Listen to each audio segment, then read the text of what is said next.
Welcome, everyone, to take two of the Back Brief. Today, my guest is the infamous, the famous, the now retweeted Abbie Bennett. Abbie, welcome to the Back Brief Take Two. Thanks for having me, Rod. And there's a reason we're calling it Take Two. And you know what? This is between me and Abbie. This is Take Two, but I just want her to know that I know that you know, and now you know it's Take Two. We all know. We all know. Abbie, tell us why you are the lady of the hour. What did you do? Who's retweeting you? I don't know that I would call it that, but I recently had a tweet of mine shared on Facebook and Twitter by former Vice President Joe Biden, who is also, as we know, a presidential candidate this year. And it was a story about how issues at USPS are causing delays for mail order prescriptions, specifically for veterans, but also for other folks. Delays that have lasted, weeks in some cases. But former Vice President Joe Biden took it as an opportunity to sort of, I guess you could say, dunk on current President Donald Trump by saying, if he were to be elected president, things like that wouldn't happen, and he would take care of veterans and et cetera, so forth. But he has quite a few followers, so obviously that got that story quite a bit of attention. So tell me about that story. So we know that a lot of veterans, their medications are being held up. Postal office. How is this Trump's fault? Why is this a situation where if I were the president, if Rod were the president, it wouldn't happen on my watch? Why is this an issue? So I mean, you could say that anything that happens while an administration is in office is their fault. I think that's happened to pretty much every president who has ever held that office. But in this case in particular, a lot of these delays, at least with the veterans that I spoke to, and I've now spoken to more than 100 veterans and caregivers and dozens of VA pharmaceutical workers and USPS workers, as well as a couple of pharmaceutical contracting companies. And what they said is that most of these started around July, which is after President Trump appointed a new postmaster general. And this individual issued a memo to USPS sort of creating some new policies, mostly for cost savings and efficiency. And one of those is that mail carriers are discouraged from using overtime to, sort of come back and get deliveries and make them the same day. And so effectively what's happening is that packages are staying in facilities longer because there aren't as many deliveries happening, or the routes aren't as long, because from the Postmaster General's perspective, he doesn't want people's routes to be delayed or them to work longer hours, because that's more expensive, of course. But at the end of the day, when they're working fewer hours, that means fewer packages get delivered. So that is the big reason why a lot of people are attaching the president's name to this, because this is a leadership change that he made, and there's been a lot of criticism for that. And there's been a lot of disparagement of the new Postmaster General because he is also a very prominent donor to President Trump. So wait, he's a donor? Yes. He's a very, very, very prominent donor to President Trump's campaigns. I didn't know that.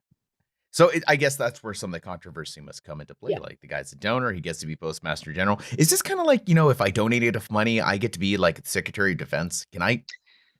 So appointments to the president's cabinet in some cases have to be approved by Congress, and the Secretary of Defense is one of those. But that's one of those things where if you are president, you have the authority to choose the folks who will serve in certain positions in government, in your cabinet, and in other positions. And that's his right. There are lots of other presidents who have appointed donors, even family members in some cases, to positions in their administration. So it's not a new thing. It's something that's often criticized in lots of different administrations, no matter what political party they are. But it is definitely a big source of criticism in this case. Now, I know a lot of folks might look at that and be like, "This is cronyism. We shouldn't do that." I don't look at it that way. I see this as an opportunity, folks. This is the American dream. I mean, when people tell a child you can be whatever you want to be, you really can if you make enough money. I mean, at that point, it's like I want to be the Postmaster General of the United States. I just got to donate, 20 million to whatever candidate is on the ballot, whoever wins. I get to be Postmaster General, and then you could get your picture taken with. I assume the Postmaster General wears a uniform like a Postmaster General with like stars and I don't know that they give him a hat. flak jacket or anything like that. But what I will say when it comes to things like this is, I'll be the first person to say that money in politics is the source of an enormous number of problems in this country. Things can always be traced back to money in politics. But one thing that's important to remember is that when a president is appointing his cabinet, he wants to appoint people who he trusts, who he feels are loyal to him and will carry out things and policy that aligns with his personal views. And that's any president ever. And so in that case, sometimes you do have instances where it's someone who has supported him in the past, maybe a campaign, maybe it's a family member, maybe it's, lots and lots of different people. And it's completely fair to criticize that no matter who it is, because, as the American people, we want the best person for the job. And, many of us don't necessarily care how loyal or friendly that person is with the president.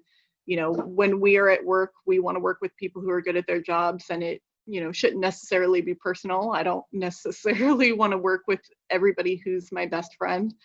Just because they're my best friend. But it's been really important to current and former presidents that they surround themselves with people who they believe support them.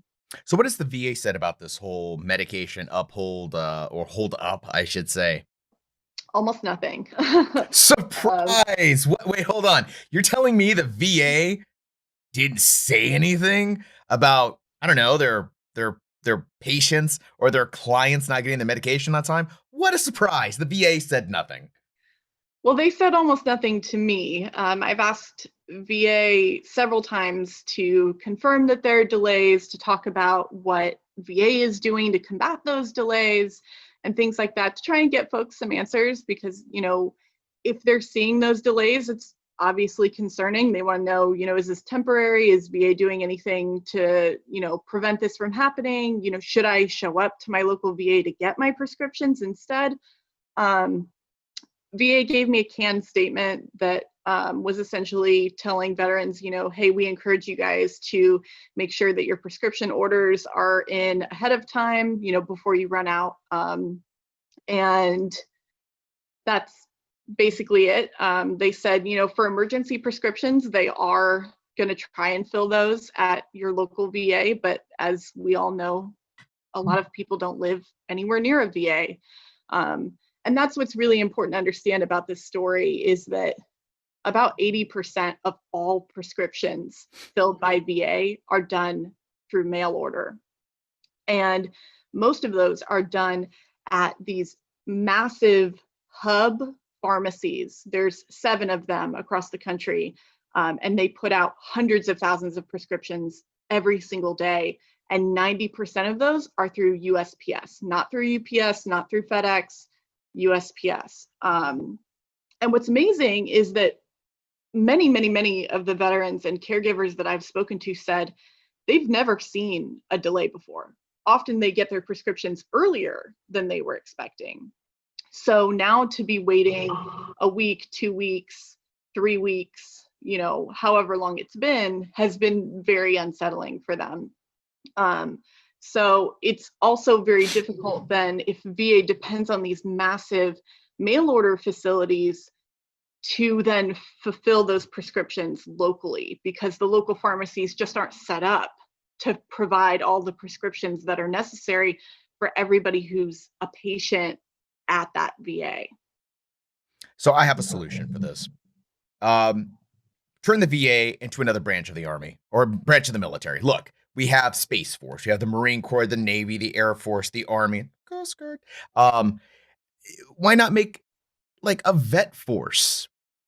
Like active duty people whose job it is to take care of veterans across the country. Like actually have satellites, small, almost kind of like a reserve unit or like a National Guard armory. Just put a lot of them all over the state so that way they could actually do their own deliveries. They could have their own facilities. And you could actually have a general, like a real general, not a postmaster general, whatever the hell it is, or a real general in charge who actually understands the system. Let us take care of ourselves. Like I think that would be kind of cool. I'm sure it's somebody right now is thinking that's impossible for the following Title 10 Well, budgetary reasons, I whatever. will say that one thing that comes up again and again with VA issues is the working relationship between VA and DoD, right? Like Or the the lack electronic thereof. right, like the electronic health record system that they've been working on for many, many years and billions of dollars that still is not in place.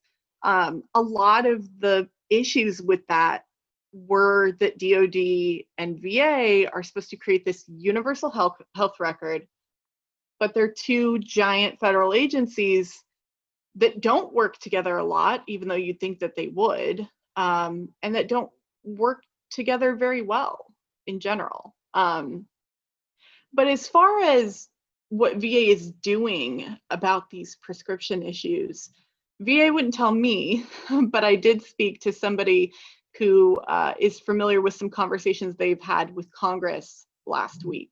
And what they told Congress is essentially they are switching to FedEx and UPS in certain situations, especially for those really, really important medications.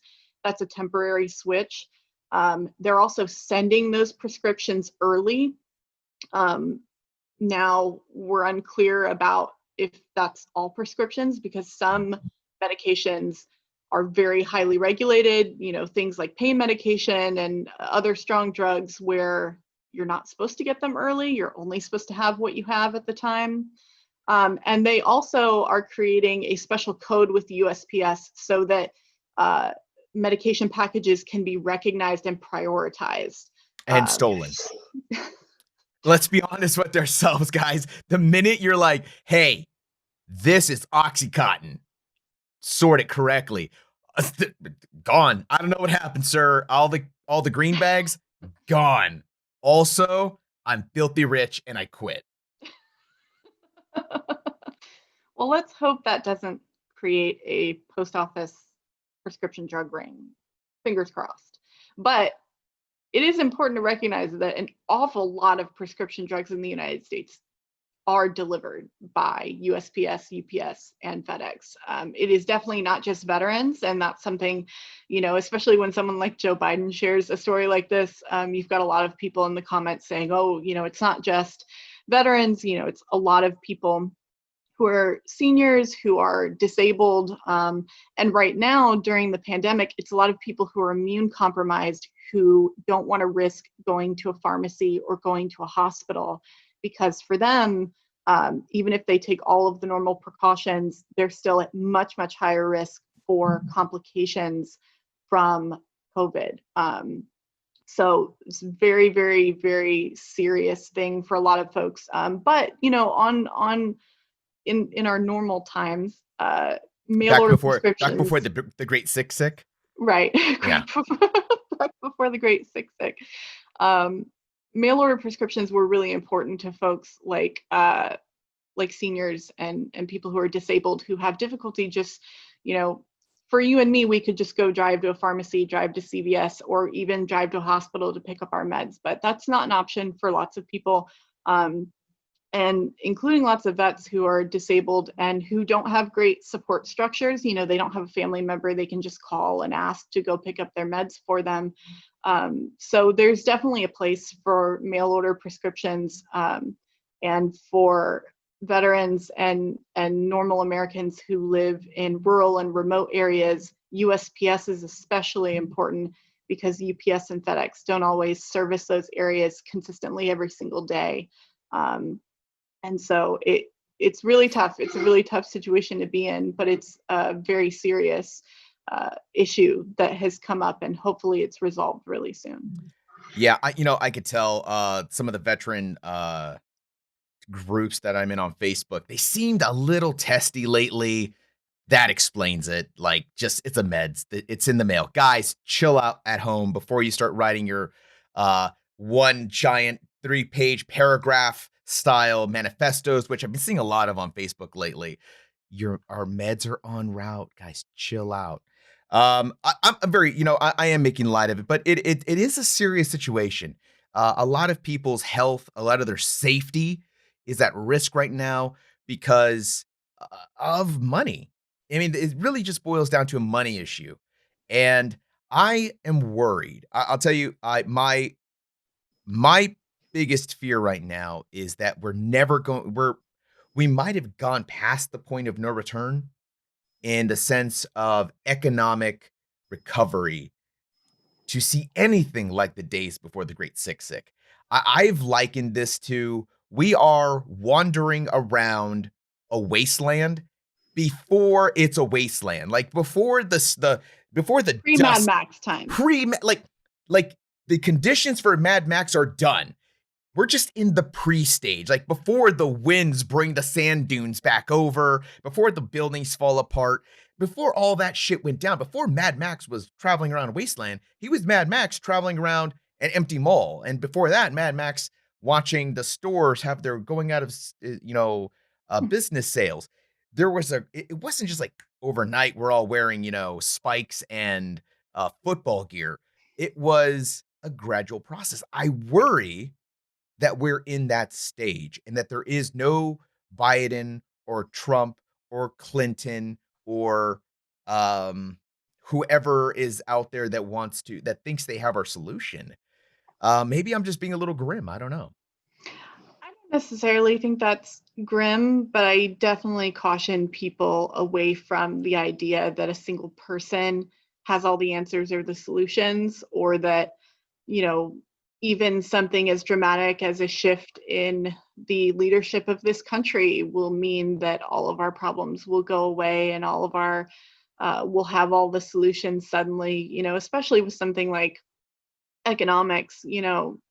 Granted, in this situation, a global pandemic and a shutdown of our way of life in many ways uh, is something that's happened quickly and certainly affected our economy very quickly. But economics are something that take years and years to develop. The 2008 Great Recession didn't come out of nowhere.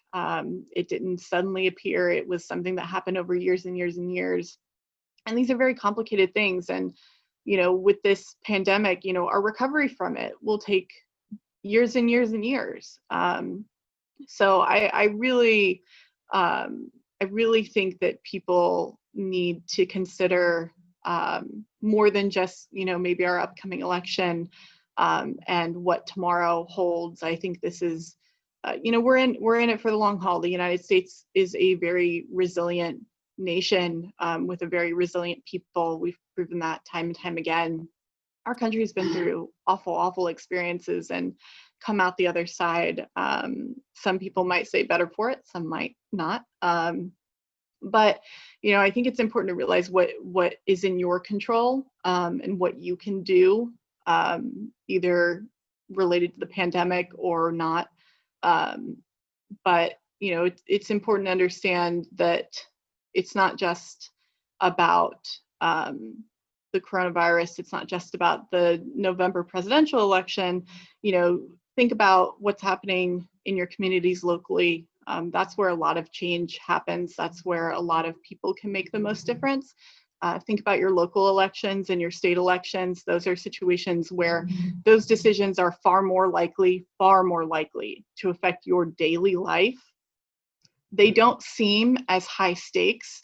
They don't seem as important, but those are the elections where your vote truly does matter. I used to work in local news, and I saw elections decided by a handful of votes. And those are the positions in your communities that are going to affect every single aspect of your daily life. So, and the same goes for your state elections and your elections to Congress. Those are people who are going to touch your lives a lot more on average than a presidency will. Not that that's not an important an election, it certainly is. But in times like this, where people are so unsettled and there's so much going on, it's really important to understand what you can control and what actions you can take. And one of the most important actions that we can take as American citizens, and one of our greatest duties, is to be responsible and informed voters. And with election season arriving very quickly, it's important to understand that it's a lot more than just our presidential election that's on the line. And there's a lot more at stake for you as an individual. And there's a lot more that you can do as an individual as we move through these really uncertain and really, in a lot of ways, frightening times. It's Yeah. scary and it's difficult. But the American public has proven time and time again that we are very powerful when we come together, when we are able to be united in certain things. I'm just tired of election season feeling like I'm the kid and my parents are fighting for custody. Like, am I gonna go Yep. live with mom or gonna go live with dad? And there's usually upsides and downsides to both, and you may end up regretting your choice. But Which is it is, why we should take our Democratic nominee and our Republican nominee and make them live in a house together and put film and cameras. It should be like Big Brother for 4 years. Make them live together. Um, and I think I would love that idea. Or hear me out.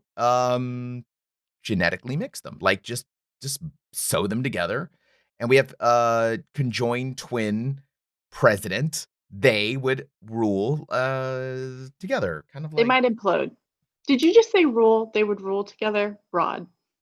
our presidents rule us. If they don't rule us, then how do you if I believe a ruler can say you're a general and there's a postmaster general, so we've been ruled. You're We right are about being that. ruled. And they're lizard people. You heard it here Lizard first. people. You heard it here first, folks. Lizard people, Biden, Lizard people Trump. 2020.